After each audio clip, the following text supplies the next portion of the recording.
So I don't know how your guys' day is going, but this is what mine's looking like so far. Yay, fun! So I'm dealing with, for the second time this year, the battery in my van going dead.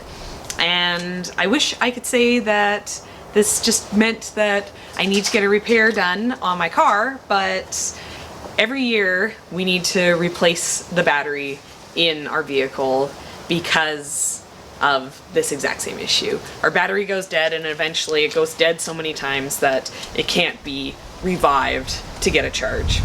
The reason why our battery goes dead and that we have this issue is slightly funny, and it's because we don't drive our car. So our van actually has maintenance issues due to not getting used, which is kind of the opposite of how you'd think about vehicles. A car battery should last longer than a year, but the issue with our vehicle is that Ian goes away, and when Ian's gone, there's less reason to run errands. You know, there's only one person now using the vehicle rather than two, like when he's home. And quite often the vehicle only gets driven a couple kilometers to the grocery store to do my weekly shop, and then it gets brought back and it gets parked. Maybe there's some sort of electronic in the van that has a super small draw on the battery, and a normal usage of the vehicle it would never cause issues, but because it's only getting driven for this super short drive once a week, it consistently gives us this problem. We live in a really walkable area. We're about a half an hour walk from downtown, but our downtown hasn't quite built up to the point that we could do absolutely all of our shopping there. We still kind of have a traditional, town city structure, like, so many places that you'll see where there's all these power centers along a highway in like a slightly awkward area of town to go to, with the big parking lots surrounding it.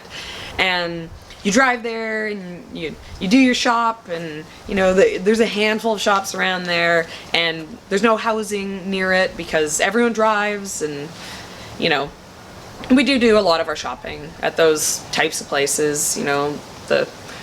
We shop in Walmart. Yeah, not always, but like on occasion, right? Hardware stores, stuff like that.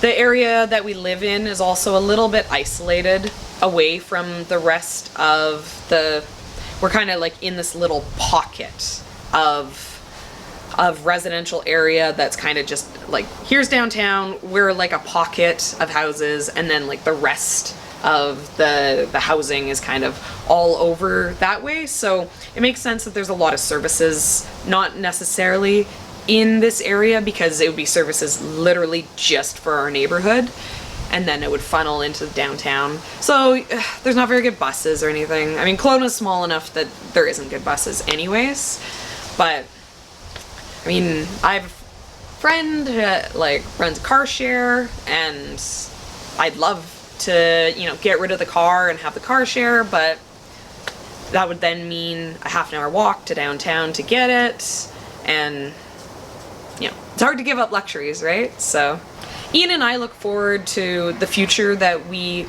see happening, and fairly quickly, where having a vehicle isn't something that's just taken for granted. A future where it's easy to have access to transportation without having to actually own the car and have the driveway and devote all the resources and time and space that vehicles have. Like the fantasy of the electric car where no one owns a car, and you call it up on your phone and it's driverless, and it comes and it picks you up and off you go. Like that sounds pretty amazing to us. And it especially sounds pretty amazing to me today as I sit here having had the kids packed into the car, not able to do the errands that I was going to do today because now I have to, do some car maintenance. We're excited about sustainable living. We're excited about simple living. We're excited about all those positive changes that we think that can happen in the future. And we're super excited about the positive changes that we see for a car-free future. And moments like this, when we're dealing with the stress of the broken down vehicle, you know, luckily it wasn't like an appointment for the kids that I had to go to that, you know, I now would be having to cancel on because I wouldn't have had the time to find alternative modes of transportation to get to it. You know, I sit here having a stressful day, having this car issue, finding myself thinking positively about what the future could mean.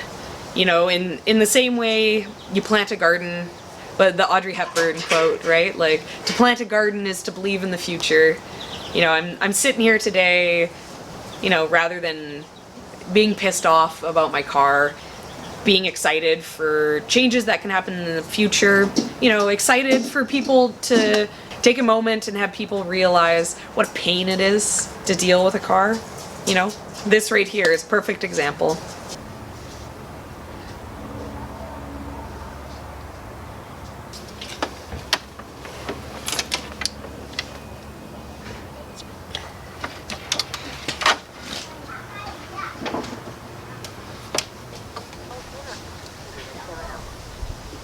Okay, do I connect it to the screw or do I connect it to like the blobby spot? Hold on one second, I'm putting it on speakerphone. I'm on speakerphone. It's like so hard to get in there. Like, how likely is it to like shock me if I'm touching? So it sparking is like fine. Okay. And it's not gonna like shock me. Okay. Okay, I think I got it on there. Okay, and then just plug it in, right? So hopefully your guys' day is going a little bit better than mine. You know, car problems can be stressful, and you know, simple living's all about not dealing with stress. So what kind of relationship do you guys have with your vehicle? Is the future that, you know, I see hopefully coming something that excites you guys as well? Do you own vehicles? Let us know. We love having a conversation. So give me a thumbs up, send me some positive energy that I can hopefully get this thing running tomorrow, and we will see you again tomorrow. What did you think about the car being broken, Leah? Not good. It's not good. Did it make you cry? Yeah. Yeah, it made you sad. Why did it make you sad? Okay. Oh, it's out. Did it make you sad because Mom got angry? Yeah. Or did it make you sad because you're worried about the car? Oh, it's about a toy. You're worried about it? Yeah. Do you think Mommy will be able to fix it? Yeah. Yeah. Mommy's good at fixing cars? Yeah. Not really. Daddy's better? Yeah. Yeah. Daddy and Grandpa are better, but Mommy can probably fix it? Yeah. You don't have to worry about the car. Let's eat time, Mommy. It is a dangerous thing though, so it's something that mommies do.